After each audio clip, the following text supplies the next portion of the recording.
Hi friends, உங்கள் hip joint mobility ரொம்ப கம்மியாக இருக்கா? இந்த க்ராயின் மசில்ஸ் எல்லாமே ரொம்ப டைட்னஸ் ஆகுதா? உங்கள் மொபிலிட்டி இன்க்ரீஸ் பண்ணுற இந்த 3 எக்ஸசைஸை ஃபாலோ பண்ணுங்க. ஸோ ஃபர்ஸ்ட் எக்ஸசைஸ், உங்கள் அஃபெக்டட் லெக்கை கீழே வச்சுக்கோங்க. அன்அஃபெக்டட் லெக்கை தூக்கி முன்னாடி வைங்க. தென் உங்கள் அஃபெக்டட் லெக்கை இப்படி மேல் நோக்கி ரைஸ் பண்ணுங்க. 1 2 3 4 5. தென் கீழே வைங்க. இந்த மாதிரி 5 செகண்ட் ஹோல்ட் பண்ணுங்க. இன்டூ 10 டைம்ஸ் ஃபாலோ பண்ணுங்க. செகண்ட் எக்ஸசைஸ், உங்கள் காலை இந்த மாதிரி பின்னாடி நீ எக்ஸ்டென்ஷன் பண்ணி வச்சுக்கோங்க.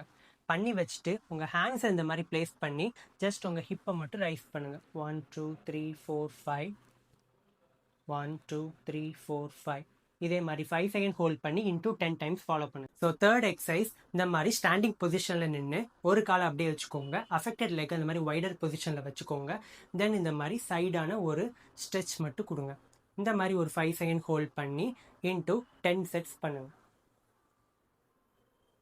உங்கள் ஹிப் ஜாயிண்ட் மொபிலிட்டி நல்லாவே இன்க்ரீஸ் ஆகணும், சைடில் நல்லா அப்டக்ஷன் போகணும், உங்கள் ரேஞ்ச் நல்லா மெயின்டைன் ஆகணும்னா இந்த 3 எக்ஸசைஸை சேவ் பண்ணி ஃபாலோ பண்ணுங்கள்.